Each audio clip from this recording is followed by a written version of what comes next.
right. Happy Sunday, everybody. Welcome to Empathy Workouts. As you can see, I'm walking around, taking a stroll. Yeah. Hope you guys are having a great day. We're going to hop right into these questions. Um, who's your dark side? Who's the villain? Who's the villain of your dark side? Can we get some people to answer this question today? Besides me, who's up for it? I see some good smiles. Hi, Siobhan. Is it Siobhan? Yes, I'm liking that top. Okay, Mina. Yes, Mina, go for the gold.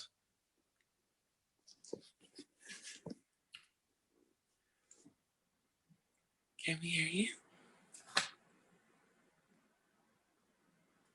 Hi, Mina.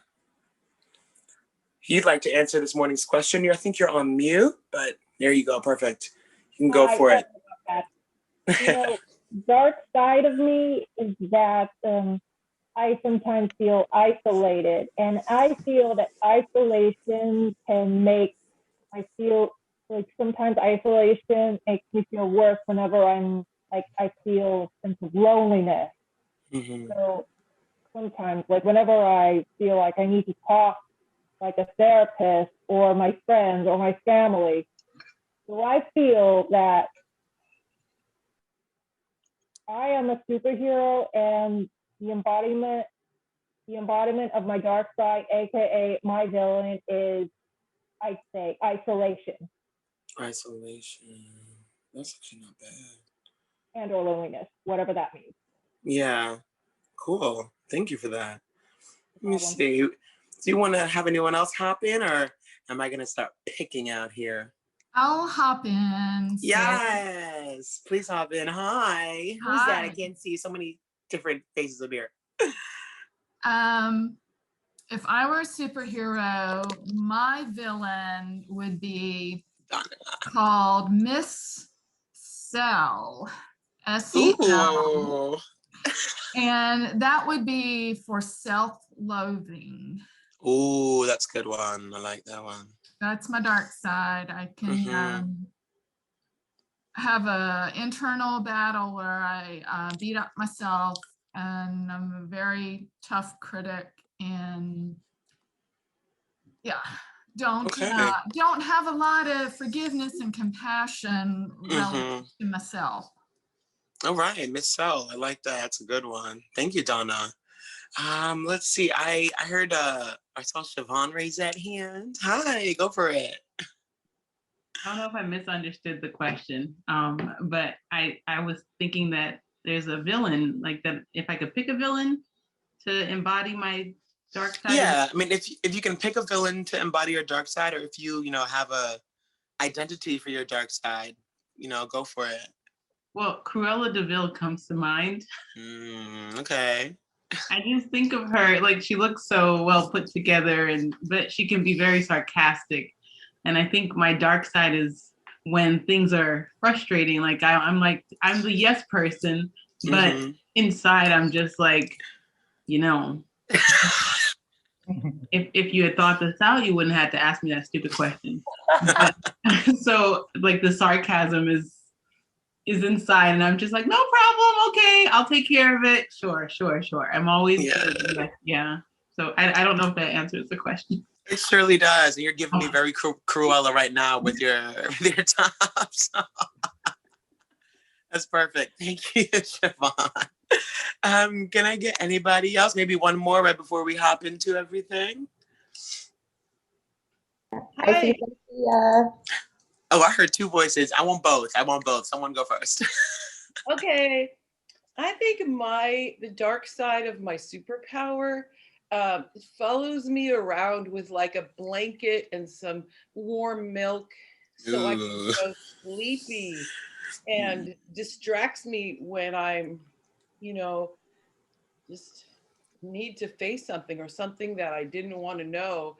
My dark side cradles me and just says, oh, go to sleep. Here, put a little shadow on your eyes. Drink this warm milk, and just so I need to stay awake. My Okay, look, caffeine. That's actually so spot on, Sophia. Like, I totally feel that kind of cuddling and coddling nature sometimes. So spot on. Thank you for that.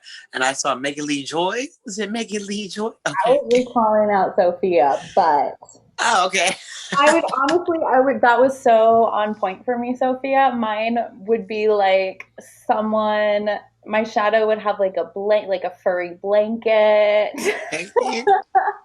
It's would cozy. like hug me all the time and just like, I would just lie in its arms, being completely apathetic, doing absolutely nothing. And that would be healthy for like 5 minutes. I feel that. Thank you. All right. Well, again, everyone, thank you so much for joining us on this Sunday's Empathy Workout. We've got a wonderful show for you. We've got Kevin Wilkinson in here who's going to give us the works. But before that, I'm going to pass it over to Michael. He's going to give some announcements, some rundowns. Thank you, Michael. Thank you. Thank you, Sid. Thank you, everyone, for sharing. That was like one of the most active opening rounds in a long time. And I love seeing the different curious interpretations of that question. So beautiful. I feel like if I were to say my supervillain would be like Mr. Invisible, because sometimes I like to just kind of disappear for a little while so I could recharge. So today we have a really special day, a day that's lined up in the stars in an interesting way. Before I go into introducing Kevin, I'd love to just share some phenomenal wins from this past week. As we close the chapter on the last week and continue forward on our journeys, if you will. So we were so blessed to have this movement get mentioned in Inc. Inc., if you don't know, is a entrepreneur magazine. It's one that I've been following since my early 20s. And I had the opportunity to speak with Michelle Manafee, who covered our journey and talked about her belief in this idea of bringing people together through empathy and bringing that into new spaces like corporate America and government, et cetera. And then that the middle mention is actually New York Magazine, which you can't see here, but basically New York Magazine is a very, very important culture magazine. And we were mentioned by another prominent Black founder of Claire Paint as one of her go-tos, her must-have essentials. So really blessed to have the mention and the amplification of the movement in New York Magazine as well. And then finally, yesterday was our very first empathy workout facilitator training. We had a packed house. We squeezed in a few people at the end. And we're so blessed to have taken about 20 people through the facilitator training. I'm so excited I can't even speak straight. And next week we have our second. But if I checked, we might already be sold out on the second facilitator training. We try to keep them small so that we can give as much time. We actually ran over a bit. So if you're interested in that and interested in adding to your tool belt and strengthening your skills in ability to foster safe space, to facilitate difficult conversations, or to just listen to yourself and understand your own biases a bit better, as well as those around you, and help them to gently discover their own, then join that wait list, and we'll be sure to let people know when the next one is scheduled. And that brings me to introducing Kevin Wilkinson, the founder, CEO of Living Full Project. Kevin Wilkinson holds a very special place in my heart. I've been shouting him out all week. He is my adopted big bro. Kevin is someone that I met about a little over a year ago, in November of 2019, at the very almost beginning of this journey that is this Actually Curious movement to spread empathy. And he's many things, but to me, he's a mentor. He's a gentle ear when I need it. He's a role model in asking questions to let people find their way. But I wanted to just read a quick introduction to him from his website, because he's also so eloquent, and you'll see he has also a special eloquence edge on many of us once you hear him speak. Maybe that's a cheesy joke, but I think you know what I'm talking about. He's from London. That's I've always envied a little British accent. So I won't attempt to read this in a British accent. Living Full Project, in his words, what would it feel like to design a life of purpose and joy, where we can affect lasting change both easily and permanently, to live a life of choice rather than circumstance? We believe that this is 100% possible. The principles we discuss throughout our business use as the foundation of all are directly linked to our sense of well-being. If just one of these are out of line, then it has an effect on the rest and thus stops us from living full out. These principles exist naturally, but over time we have become disconnected from their importance. Through complicated and misleading messages, we often lose our connection to them. We forget what truly works for us as individuals. We believe we can help navigate our way back to a place of peace, freedom, and authenticity. Yeah, Kevin, I just have to say thank you for your presence in my life and helping me to see that in living form. And I can't wait for you to share your story and your ways with the Actually Curious community. Wow. Well, thank you, brother. Thank you. First of all, I wanted to say thank you for having me on, first and foremost, but also just to acknowledge the kind of journey that you've been on, Michael. I mean, when we connected, like that time ago, you were just about setting this off. You were going on the road with this, and you were just going over a breakup and all sorts of stuff. You were in a phase where it was definitely the kind of, which is, I'll talk about this later, the kind of surrendering stage, the death and rebirth. You know, we have to, it's one of the principles that I'm going to talk about today is the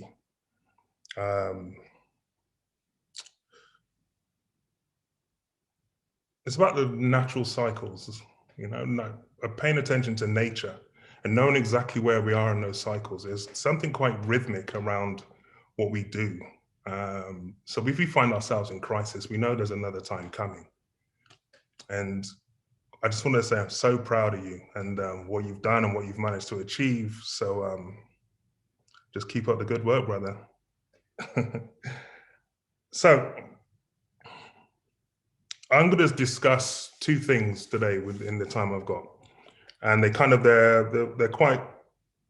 linked. So I'm not sure if any of you heard of the hero's journey, coined by the name a guy called Joseph Campbell.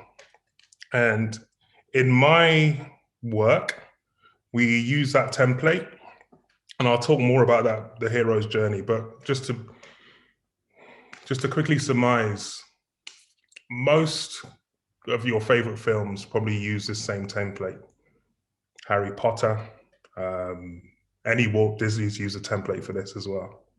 Essentially, there is initially a call to adventure, and then the heroine goes on this journey of essentially self-discovery and self-mastery, coming back round, you know, meeting mentors that can assist them, you know, defeating some demons, and then they find that they're at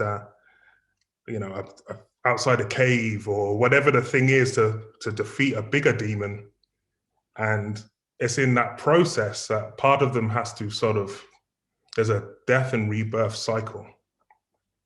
And then from that, they come back into their reality. And the reality is the same, but they have changed. And this is what happens with us as human beings. Because how many times have we had this think, oh, if it wasn't for this, looking back now, you know, Steve Jobs says if you can only connect the dots looking back. When you look back, think, oh, if this didn't happen to me, then I wouldn't be here now. And it's just, that's what I mean. There's this, Michael's story at the start was just at the start of that kind of transition, that he was at this point of surrender when actually everything around me is falling apart. But that doesn't necessarily mean that's a bad thing. It just means you either choose to let that sort of take you out, or you use that and leverage that to create something beautiful. And this is what he's done here with this community and everything else. So when you find yourself at the start of one of these cycles, and they normally call it the call to adventure or something like this. So one of the key questions I ask people is, you know, are you ready? Are you ready to take that leap? And normally, if people say yes, but there's a reason for why. It's like you're sick of the same results that you're getting, you want to create something, whatever the thing is for you, the change work is always the same. So the first two questions are you ready to take that step? And how do you know? That's the first cycle. So this is kind of, this half is like the preparation side of things. And then the next question is, what is it you're hoping to bring back into your reality? You know, what is it that you're looking to obtain? Is it a fear of, is it sort of overcoming something? Is it to create something? Whatever that thing is for you. The next step is, what gift are you giving? As you're going through this process, what part of you are you going to give or sacrifice or use, or, you know, the resources are you going to use to go along this journey into the change?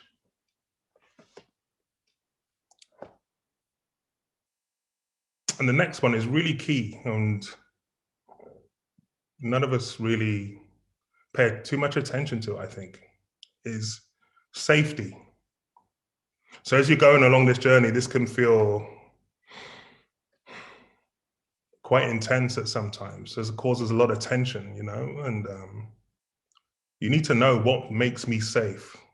What is it, you know, you may even think prior to starting your journey, what is it that kept me stuck in the same place? What is that element of safety? So how can you recreate safety? Now I'm going on this journey and there's going to be loads of uncertainty, loads of challenge and everything else. I need to know what makes me safe so I can go back to that. I can refer back to it as and when I need to. And then accompanying that is allies. Who's on my team? Who's got my back? Yeah, who can I rely on to help me and help me guide me along this journey? And this is when the journey really starts. So you'll see in a second, this is different, slightly different from Joseph Campbell's hero's journey, because Joseph Campbell's cycle is more about the very much personal, whereas I'm a big fan of this cycle because of the allies. They can come along with you. That could be mentors, coaches, friends, families, books, whatever the thing is for you, whatever that is that helps inspire you to keep you going. And this is when as you're going along this journey, this is when you're going to meet resistance. So it's important to know what the resistance is. It's important to know what your own, subconsciously, you're going to have stuff to come up and you're going to want to, and be tested as well. But subconsciously and consciously, you're going to want to know what are the things that potentially I'm going to be resistant to, because that's obviously going to be your medicine, as we would say. This is a moment for growth. So if we can think about these things ahead of time, or at least as a potential reality, then it makes it easier to know where you are in the cycle. Okay, well, I knew I was going to feel this way. I know, and then you have the choice. This is all it's about. It's about creating a choice for yourself. And if you have that, then it'll allow you to keep going. Okay, I knew this bit was going to come up and I don't feel great about this. And, you know, my anxiety's flaring up and I really don't want to do this thing or whatever the thing is. It still gives you the opportunity to either slow down or still take the step. Next to the resistance is feeling lost. So you imagine, you know, that saying, you can't see the wood for the trees. This is where you are, the uncertainty is at its highest. And you're not sure if you can do this, and you're in no man's land. You know you don't want to go back to where you started, but you can't see what it is that you quite want to create. You can't see the end in sight. This is where it's really important then to look at, to remember, what is it that I'm bringing back? Use that as your North Star. And you may need to know or consult your allies. You may need to require a little bit of safety. So going back to your safety and thinking, okay, well, what is it that keeps me safe? Now I can think, now I can rest. And having all those things lined up, it makes that journey a lot more predictable, in a sense. So the Joseph Campbell School of Thought is pretty much the same, the journey. So if you can imagine, I think that's why we love an underdog, or we love things like the Harry Potter thing or whatever. It's almost, and it keeps us on the edge of our seat. And what Joseph Campbell recognized was, as a mythologist, he would go back in time, study the indigenous people, and like the sculptures or the drawings on the wall, or everybody tells the same story. So there's something then within us, the human being, that loves that, because it typifies the human spirit, right? So I just wanted to, rather than go through the same thing again, I just wanted to, there's a beautiful part that I noticed with them in Joseph Campbell's part, which is the death and rebirth. And this is akin to nature, right? So my sisters on this call, ladies, you'll understand the kind of your moon, yeah, the cycle of your moon. So at times when, if you use that analogy, then there are spring and summer is where you have the most energy. Yeah, so your autumn and winter is where you're hunkering down, want to slowing down, probably want to eat those that sugar, go after that chocolate or whatever the thing is for you. And there's nothing wrong with that. It's knowing exactly where you are, or knowing where you are in your season, that makes the journey easier. So you can, if you're I encourage some of my female clients to, if they're entrepreneurs or they're allowed to, they can organize their diary around that, especially because you are literally from week to week a different person. And we are as men too. So, but it's just knowing that cycle, which is really key, so we can know when to maximize and leverage our energy in the spring and summer months, and also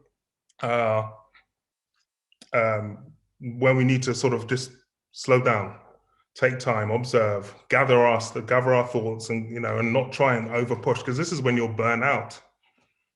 So, and nature teaches us that beautifully, right? It doesn't, when you see I'm lucky to live in the countryside, so I see out my window, I can literally, it's like a new picture every single day. And when you see the trees kind of going into winter and they're falling or whatever, and there's the decay process, that is the death, but that is also the decaying of the leaves and everything else around it is feeding the nutrients back into the soil, therefore creating new birth going through. So I suppose in closing then,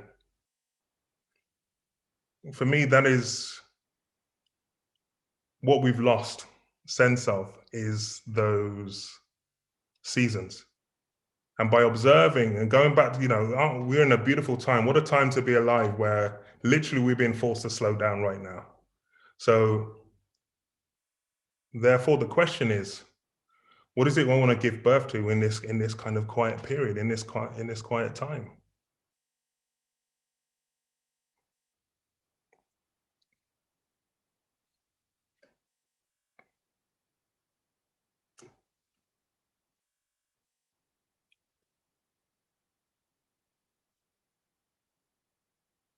And that's all I have.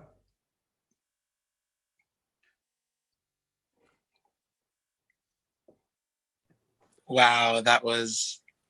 I feel so invigorated with this whole conversation. I feel like that call to adventure is something I'm on right now. I've left my home in New York. I'm subletting my apartment, and I just decided to sublet it from December till about September. And I'm just on the go. I was in Miami last month, staying with my friend. I'm in New Orleans now. I'm going to Orlando next week, and I'm just finding that, someone made my friend told me yesterday that as a person, and I'm into astrology and numerology. So he said, as a person and as a life path one, I function as a generator in life. That sometimes it's really important for me to just sit still and listen to what my body tells me. My body either says mm-hmm or mm-mm. And I've been following my body with the with the yes, with that mm-hmm. And it's just been taking me, and it feels good. So it's like the season that I'm in this kind of, I think I'm in a spring. I feel the spring, and I feel the blossoming, and everything literally right now looks beautiful to me.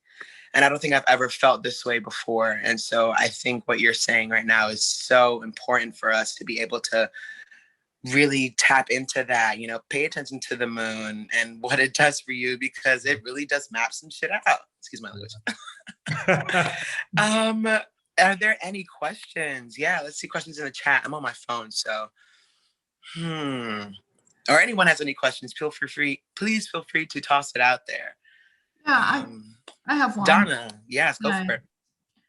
I love your comments, Kevin. I'm kind of rocked right now by them and definitely want to look into them more. But I think, and I put in the chat that I think menopause is definitely a period and a season of death.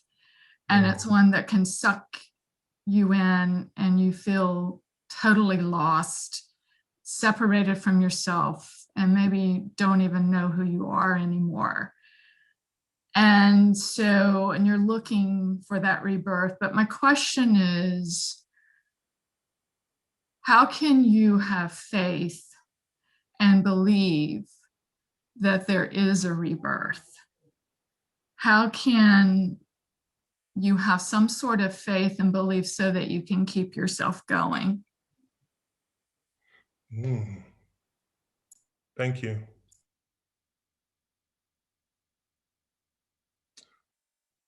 A couple of things spring to mind is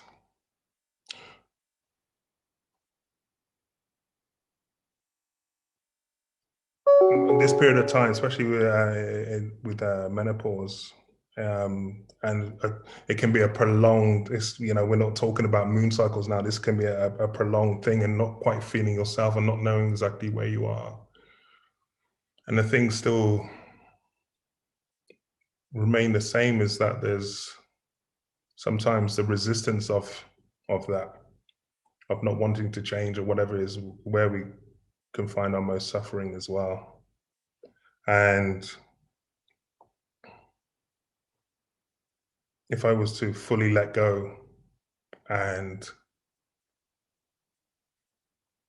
if I die, fully surrender, then we see what comes out of that. Is normally when we think we're surrendering, and when we're still holding on somewhat.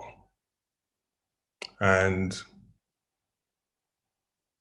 the other thing I would say is, historically, there would be times when things have gone wrong. You couldn't see an end, and yet something has come from that complete surrender. And surrender doesn't mean quit. It just means there's a kind of a level of acceptance. And within that acceptance then becomes freedom. And then we will build upon that.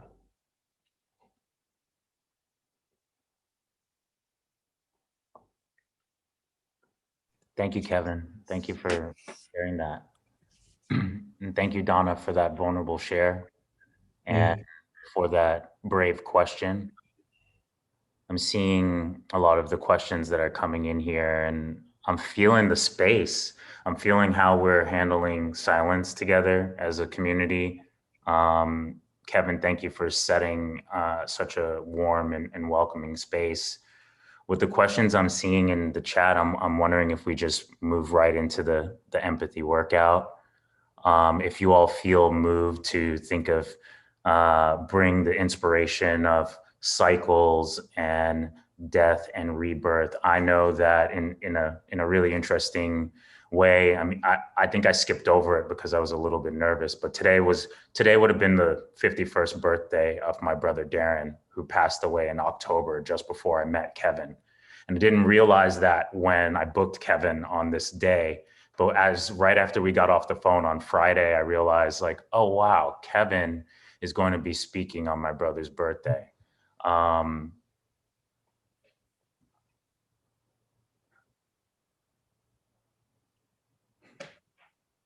Yeah, I'll also share that in this journey, in this point in time last year, my partner Caroline and I were working through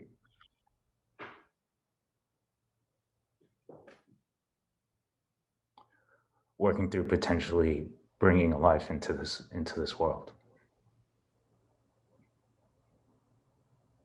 And it's been something that we've been working through all weekend long.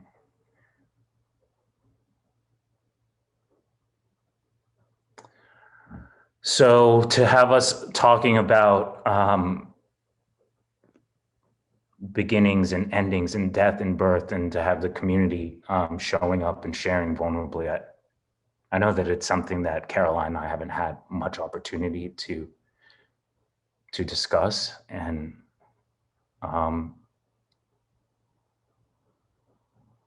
I don't know that this is the forum, but I think it's important to honor, and also Caroline, for you, she's hanging in there with us today for the community.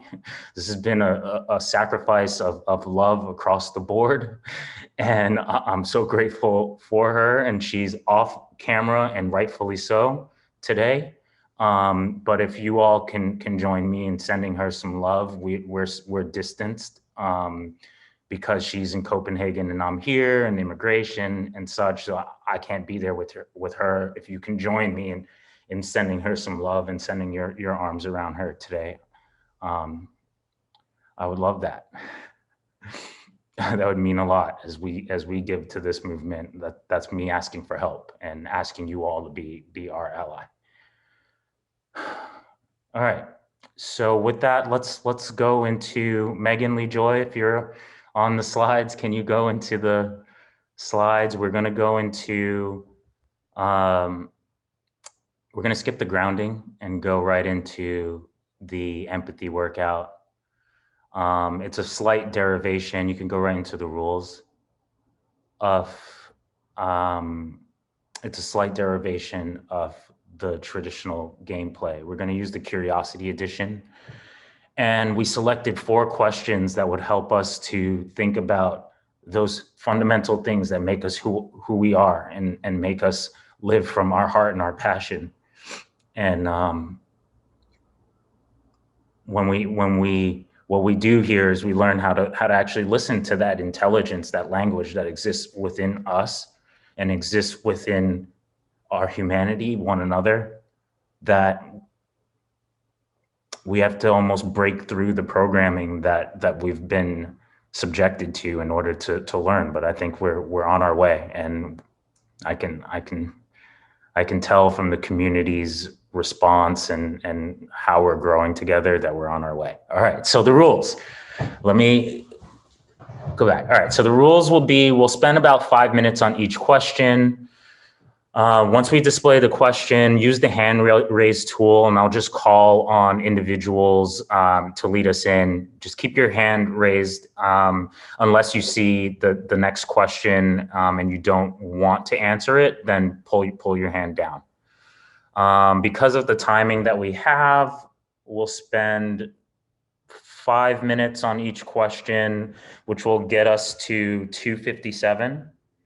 And then we'll do some quick announcements and get us out for the week.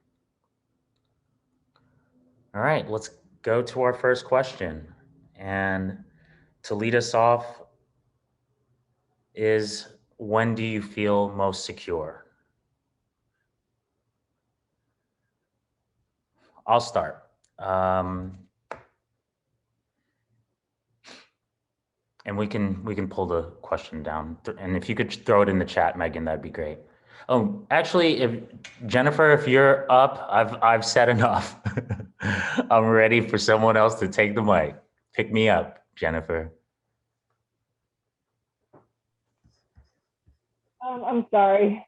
What do you say? I don't understand.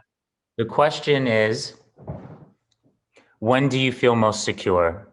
And everyone else, you can volunteer by using the reaction tool, which is on the bottom, and clicking raise hand.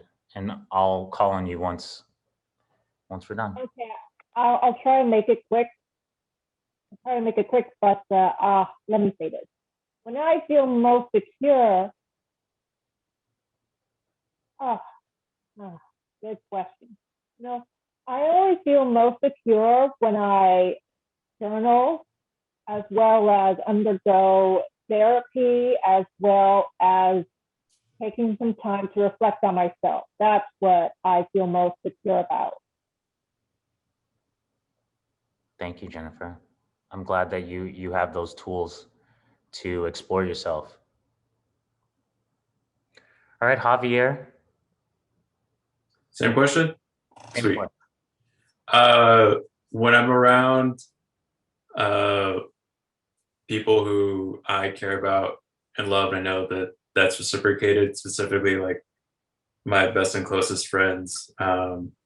There's a like queer support group that I'm part of, and that's a just amazing space for me.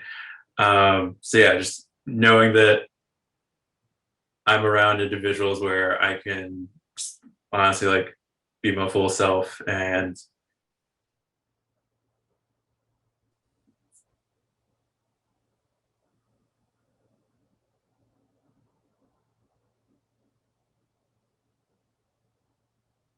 I'm sorry, Javi, I didn't realize it. Did you say, were you finished or? oh, sorry, yeah, let's see it. I was with you for the long pause, but thank you. Yeah, no, I think I'm blessed to be aware of that as well. I'm glad that you have that community, and I hope that we're all reflecting a bit on who that support is for us all. All right, Siobhan, same question, and then we'll move on into the next. Similar to Javier in that people that make that are close to my heart and that make me feel comfortable. That's my mom and dad. I'm so grateful to have them in my life, and they are such a great support system. And I find that when I'm in their presence, that's when I feel most secure. It's beautiful. The love and support of family. I realize I'm being supported by Megan, who's letting me know we have a little bit more time. And I see Al had his hand raised on this question. Al, you wanna throw some thoughts on this one? Well, being isolated for the most part for the last better part of a year, I've really gotten into my solitude, and I find that I really feel secure a lot of times just in the zone. It's kind of interesting to me to sort of think about, when do you feel the most secure? For me, when I am the most secure, I'm not really thinking about it or feeling it. I'm just in that zone, and it's just a great zone to be in. And I think in terms of of being alone. I have a lot of interactions with great people, but I love the sense of having the ancestors around me. You see in my background a lot of the people that are my cloud of witness. My radio is playing Ray Charles. Whenever I hear Ray Charles, I think of my dad, because my dad really loves, so it's like a message: get together, let the good times roll. So that for me, all of the cues that let me know that I'm, really in the space in which I need to be.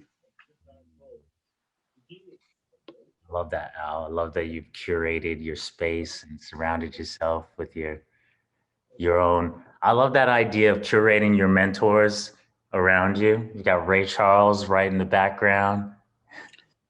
Yeah, Marlon Riggs and Essex Hemphill, right behind me here. These brothers, who are among the ancestors now. One saying, always be true, and the other one saying, take care of your blessings. Mm. Can't beat it. Take care of your blessings. Can't beat it.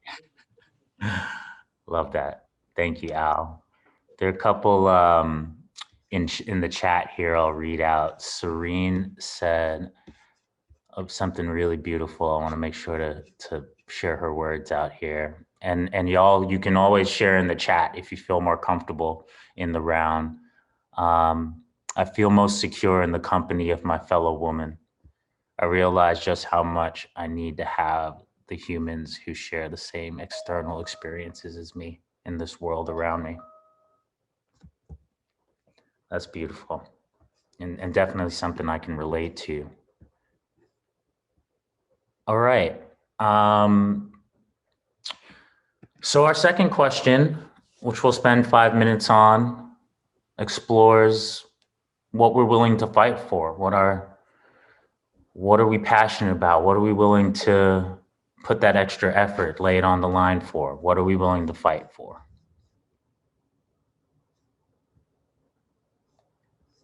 As you venture on your individual journeys, what matters? And I have actually, I'm seeing here another big brother, adopted big brother in here, Mr. Earl Antonio Wilson. Earl, can I call on you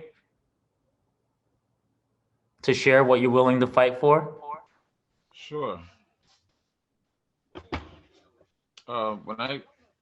When I hear the question, the first thing that comes to mind is empowerment, and really across the board empowerment.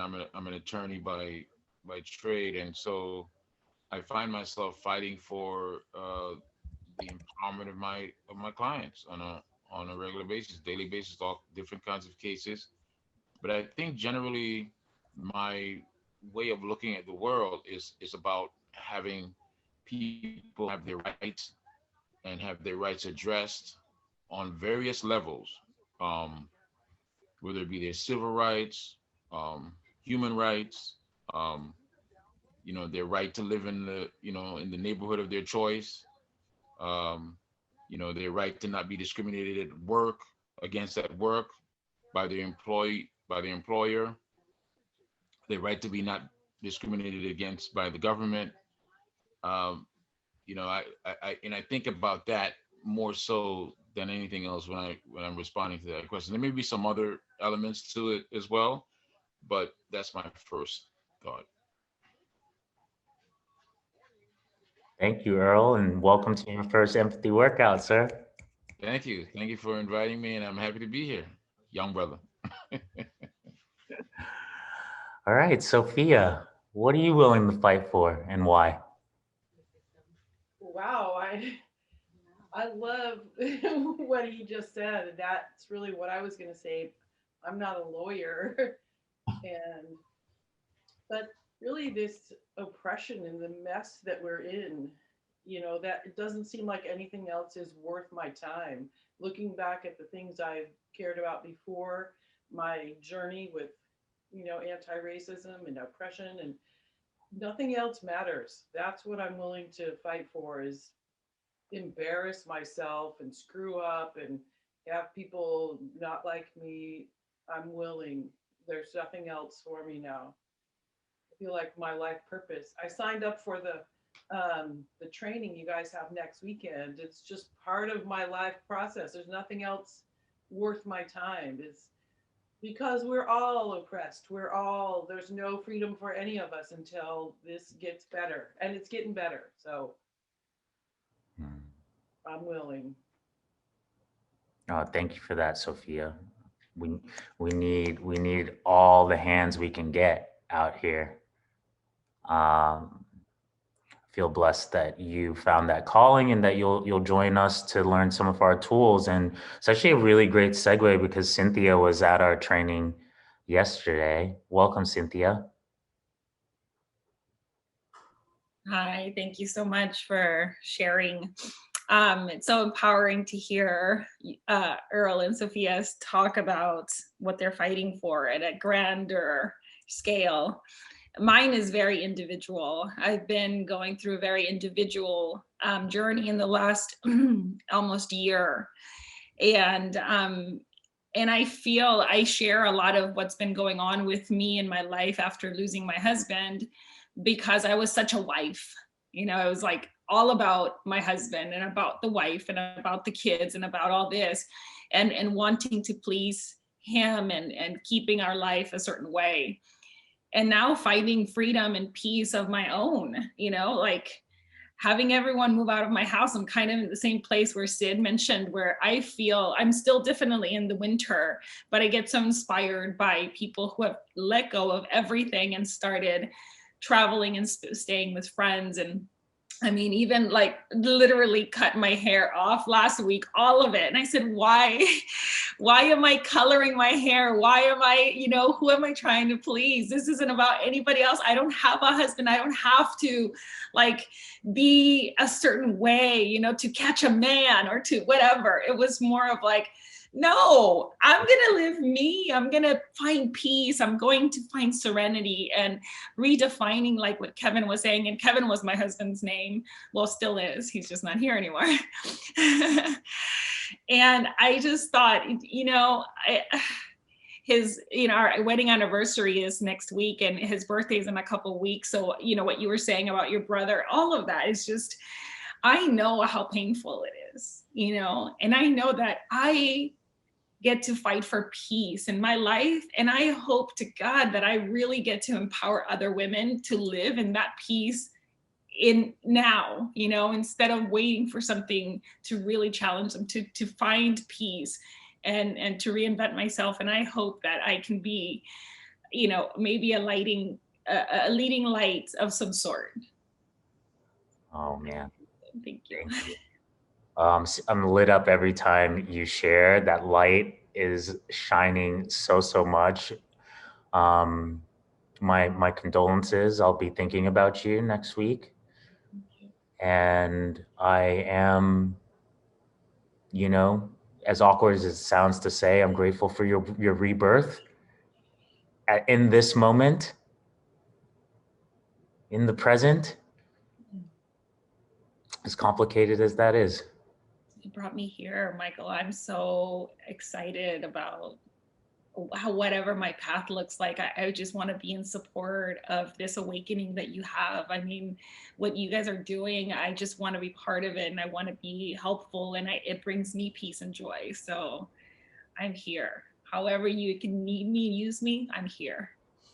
Thank you. Part of my rebirth is like learning to receive that. I'm receiving it. It's hard, but I'm receiving it. Thank you. Megan always coaches me on that.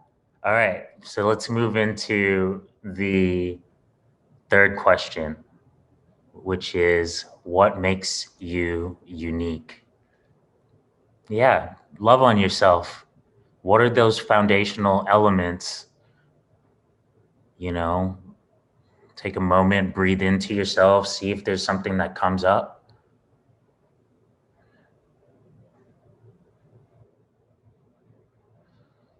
And when you feel called, just you can use the hand raise tool.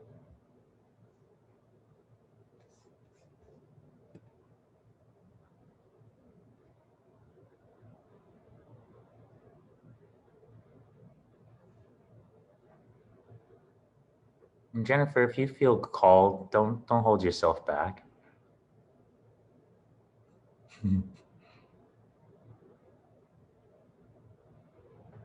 How about some new voices? I think Jennifer is trying to encourage some new voices to speak up.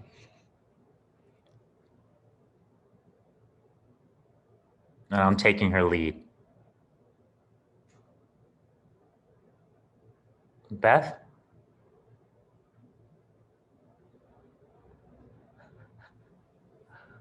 How did you know? I don't know. I was trying, I was seeing your movements. I thought you were on the edge. I'm like, all right, she just needs like a little push. You were seeing the wheels turning. I think Patrick might have some thoughts next, perhaps. Yeah, I was just about to raise my hand. So yeah. Thank you, Beth.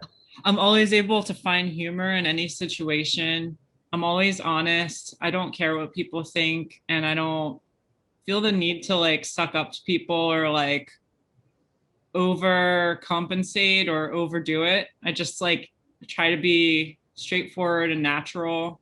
And I'm really like always thinking about big ideas and big questions and expressing them when other people don't.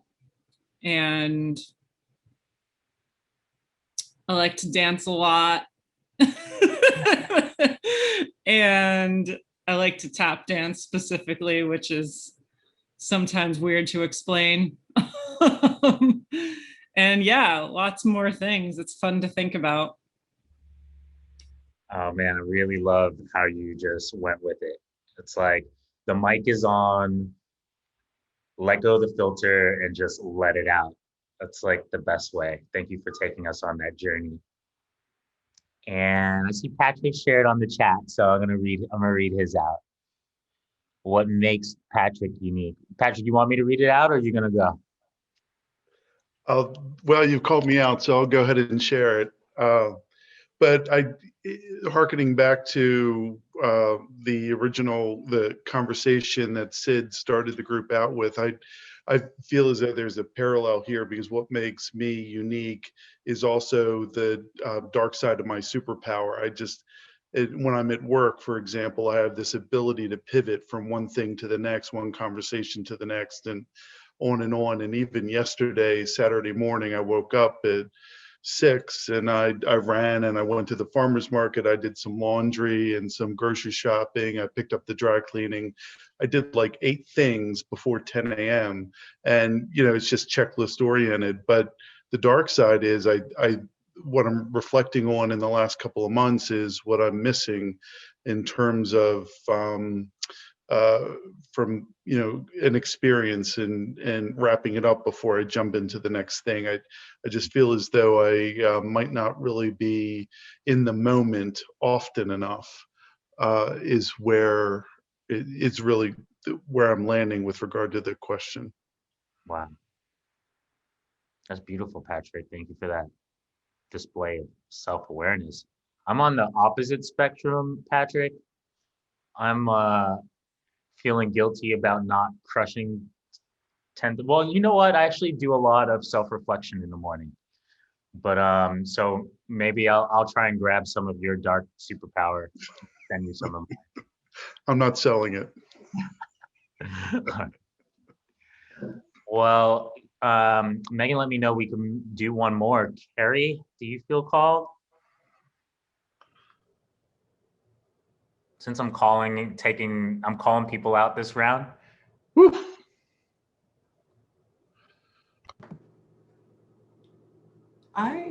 That one was a hard one for me to kind of think about, but I guess I would go with trying to find the bright side to things, even when times are really hard. So yeah, I would probably go with that.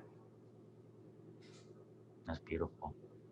Oh man, I'm like grabbing a little bit of each of your superpowers right now. I feel like I could use a little bit of that in my tool belt. So thank you for sharing what makes you unique. All right, well, let's lead into our final question for the day, which is, what does a life well lived mean to you? And on this one, let's aim for, if it's even in the chat, let's get 3 verbal shares and let's get total participation in the chat.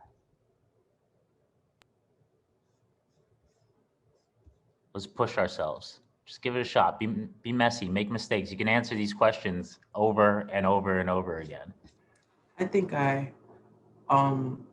for me, this question kind of, it reminds me of my grandmother, because she often talks about how blessed she feels to like see all her grandkids grow up, and us growing up to have our own kids, so seeing the great grandkids. So being able to identify your blessings, I think, is what it means to live a life well lived.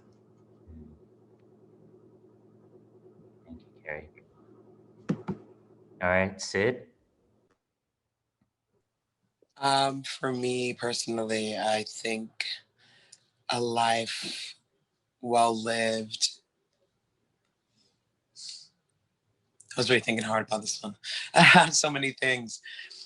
I think ultimately for me right now, where I'm at in the space with it, is not necessarily, regretting anything I've done, seeing how everything was necessary and applicable, and had to grow through all these things to kind of go and move through it and beyond it. And I think that it's knowing that all things happen because they just gotta happen,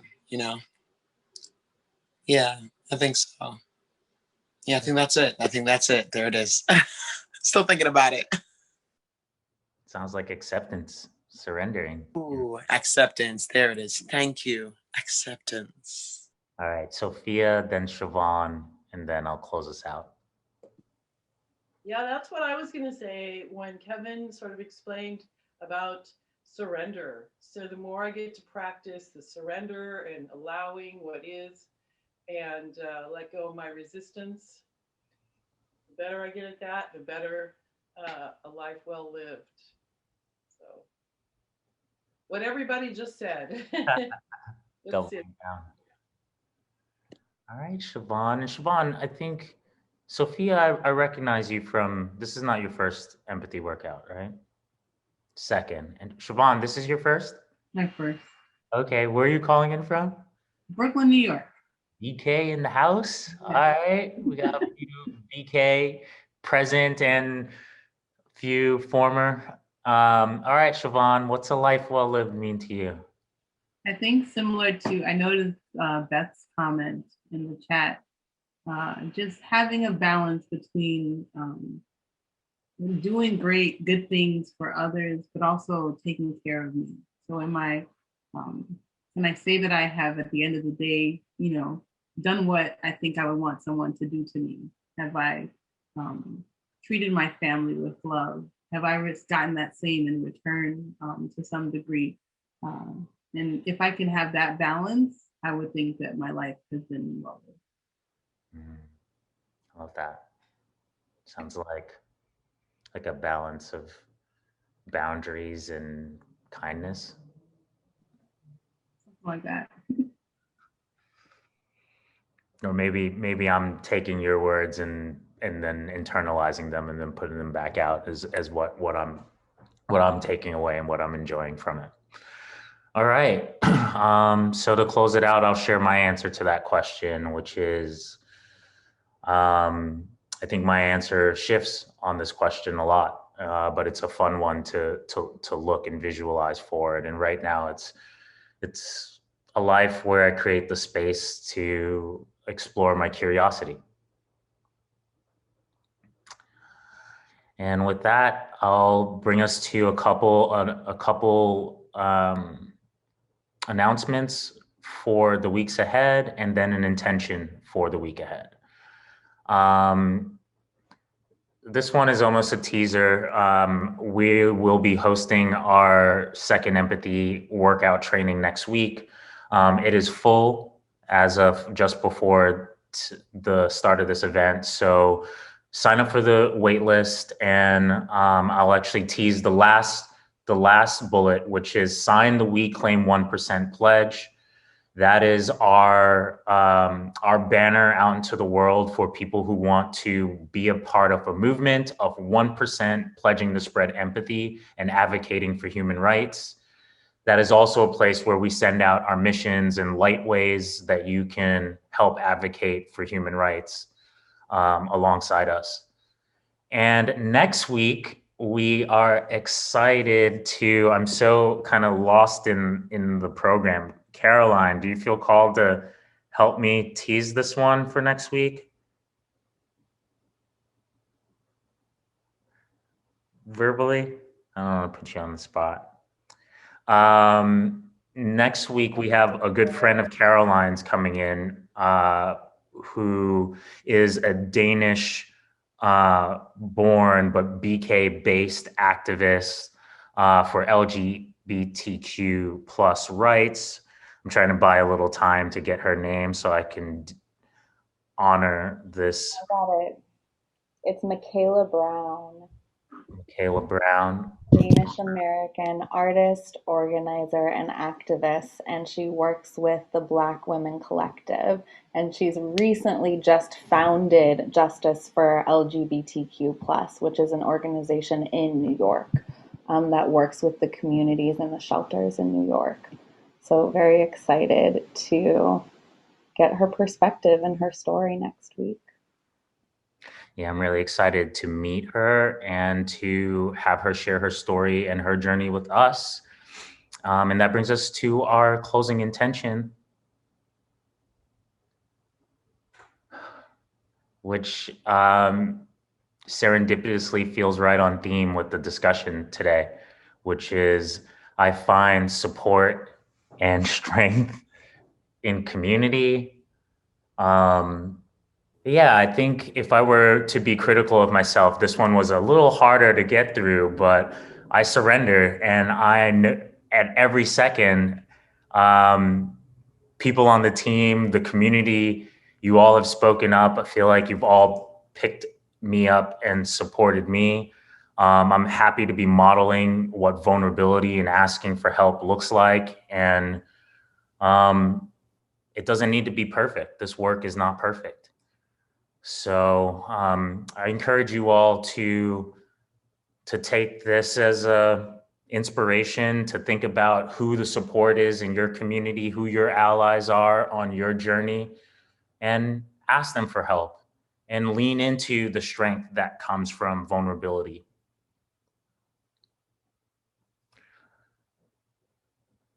And with that, thank you all for taking a bit of your Sunday and spending it here with us. That is actually Curious Empathy Workout, living your own hero's journey. It's a wrap. As we normally do, we'll hang back for about 10 minutes till the 15 mark, just to meet you all and hear any questions. And I'll bust out the happy hour edition so we can play some light questions just to let that go, decompress. Shake that out. That group therapy meets game night really, really was on display today. Thank you all for going there with us. Whew. Thank you. Thank you, Donna. Yeah, thank you. Well, I'll hold a beat here if anyone has any questions or reactions that they want to share, but when we're ready, I also have a happy hour question teed up, which is Sundays are made for blank. I like that. Sundays are made for communion. Plant shopping. I might get some of that in after this session. A walk and a plant to come back with. Kevin, what are your Sundays normally made for? That's easy. Myself. Love it. Yeah. see a lot of regulars here, so I know that Sundays have been work. I'm glad to and blessed that actually Curious has been working it into your Sunday routine. How about one more? Sophia? I like what Kevin said. It's a day for me to do whatever is okay with me. I love that. Some self-care. Self-care Sundays. Self-care Sundays, yes. Sundays are for evolution, self-evolution. Love that. All right, let's try another one. All right. With the beginnings and endings discussion, I think this is a good one. What is your ultimate last meal? Food can be so nourishing. Curry goat roti with spinach, extra pepper sauce, and extra tamarind sauce. Thanks. Yes, to the tamarind sauce. Oxtail with peas and rice would be for me. That one was without hesitation. It seems kind of complicated. I'm always thinking about my last meal. I can't help it. Oh gosh. Both of the Caribbeans and the people who live near Caribbean food. Sid, my favorite roti spot in Brooklyn got shut down apparently. Which one? Gloria's. Oh, Gloria's is shut down? It's shut down. They got like kind of, I mean, they didn't have Earl on their side. Earl, there was some serious landlord tenant situation. Really? Could have called me, especially if it was during COVID. Oh my gosh, that's terrible. I don't even know how any of these places ended up closing down because of COVID. Because I mean, a lot of them was because of pressure, but a lot of them maybe because they just weren't making any money at all, and so it's kind of tough to, you know, even if you shut the place down and run in the other direction, it's like, okay, you might as well just take a hit. But yeah, you know, it's important to know your rights on either side. I represent both landlords and tenants, and yeah, there are some of these places that probably didn't have to close, that could have sort of, you know, stuck it out and got as many grants as they possibly could. But you know, it's tough out there. We do know that. We can always go to Ali's Roti Shop if you don't go to Gloria's. Just saying on Utica. I actually read about a roti shop here in Boston that I might make my afternoon treat to myself. Maybe I'll go buy a plant and then go buy a roti. Okay, let me know how it go. Let me know how it go, please. Yeah, I think we're all feeling for roti now after what you just said. All right, how about this one? So we're all COVID deprived from travel, or at least as frequently as we might want, except for Sid. She's figured it out. All right. And the vaccines are on the way. My mama's getting her second dose tomorrow. I can't wait to call her and let her tell me for 15 minutes about how excited she is about it. All right. So this is our last question. So maybe we could do popcorn style around the room to close it out. That's always a beautiful way to close out. It's just total participation. So the last question here is, what is your favorite city in the world? Describe it so well that we all want to move there.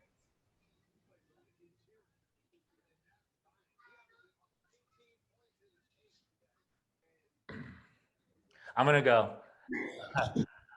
go with, right now, my favorite city in the world is Copenhagen, because Caroline is there and I just booked my ticket. I'm returning there, so I don't have to wait too long. And it's kind of like super cute and everybody's stylish, but in an understated way. It's simultaneously stylish and understated at the same time, which is my exact kind of stilo. And then like just walking through that city is just like, it's moving, but it's lazy. And yeah, at least that's my experience with it. Okay, well, off of that, I'd have to say the Netherlands too, but like I've not been in Copenhagen. I've just been in like lots of random little towns about. But they're all either like so cute and so yummy with such beautiful nature, or yeah, they have that like really cool like modern city vibe, but yet you feel like you're in Canada. I mean, there's always like some river or some like beautiful mountain. It's just like everything you could hope to want, like all just kind of smushed together, but it feels so like innocent and idyllic in a sense too. But yeah, that vibe of like being stylish but understated really, I think, hits like just about everything. It's just so cute and it works. It's great. It's great. Europeans, how are we doing on describing? It's cute.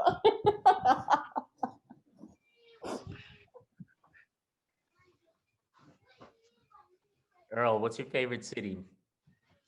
Yeah, I was hoping you wouldn't ask me. I don't think I've traveled as much as I probably should have. I've been to a few cities. You know, I will tell you my experience with urban cities that all tend to be kind of similar. Tall buildings. Um, I probably have to just go back and be dry about it and say New York because of everything that New York brings. I mean, New York has, I mean, it really is a city that never sleeps. If that's what you want, if you want to be doing anything and everything, New York is it. I mean, that's the, you know, and I've grown up in New York. I wasn't born in New York, but I've grown up in New York and always have come back to New York even after I left. So I'll say New York. That's kidding. I gotta tell you, that man does not sleep. So New York is the spot for him. Javier, how about you? What you got? I'm gonna have the ladies close us out. I've been fortunate to travel around, but honestly, like Oakland, California is where it's at. I'm so grateful, like getting to grow up here because there's so many people from around the world, and just like here, there's so much history. It's the birthplace of the Panthers. You can drive 15 minutes and you're still in the city, but you're out in the middle of the woods and just like really like out in it. Sometimes you have to be looking out for coyotes, but like it's so beautiful. The bay is right there, but we're like not at the biggest risk for like a tidal wave. That's San Francisco. They gonna get it. We just have like amazing wildlife. We got the Raji spots, we got taco trucks, we got pupusas on lock. Like there's just so much amazing, great food and just great people. Our public transit could be better, I'll be honest. Like it's there's just like so much going on here. Like we don't have to like go far to like find some really dope, awesome people, or just like explore and like find some really amazing spots. It's a pretty inviting and great spot. It don't snow. We don't be having like absurd crazy winters or like snow chains on our tires. So yeah, it's great. I love it.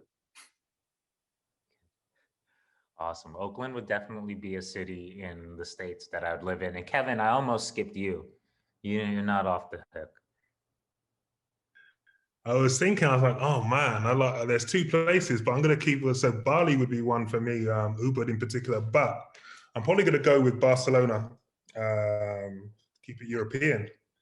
So essentially it's a city with a coastline first and foremost. It's seafood. So think seafood, think art, think creatives, al fresco dining, coffee, just watching the world go by. You've got the mountains overlooking the city. You've got some dope clubs. And again, the food is out of this world. So Barcelona. All right, Sophia and Cynthia. And say that, Barcelona. But really what I loved about Barcelona and a lot of the cities is the graffiti. I was so distracted by all the graffiti. I want to take a trip just for the graffiti. So Barcelona. Ooh. I only went when I was like, I didn't even know what I was doing traveling. And like my brain wasn't even able to process. So I'm excited to take y'all's lead. All right, Cynthia, you bright light. There's so many beautiful places, and the thing that calls me the most is the water. So like Cuba and Mexico and the areas, right, that or anywhere that has water. But really, what Javier was saying, right now that my life is all over the place and I'm like thinking about moving, I went to Coral Gables in Florida and I stayed with my brother. I'm like, this is it. I'm leaving. I'm going. And then I came back to California and I'm like, how could I ever leave California? I cannot. It's everything. We have everything. We can have the snow up in the mountains and we have the water, and I'm really close to the water here. So I'm like, why? I will stay here in California because of everything. The food, absolutely the food, the water, the people, the growth, the opportunities, the city, the dancing. I've been dancing salsa for 20 some years. I just can't. This is it. All right. I feel like pretty convinced that California needs to hold some place in Come visit. perhaps. And I'm glad you definitely chose to stay California versus Florida. The hurricanes all year, every year, or like a quarter of the year. My parents are down there. So, all right, y'all. Thank you so much for joining us for Empathy Workouts.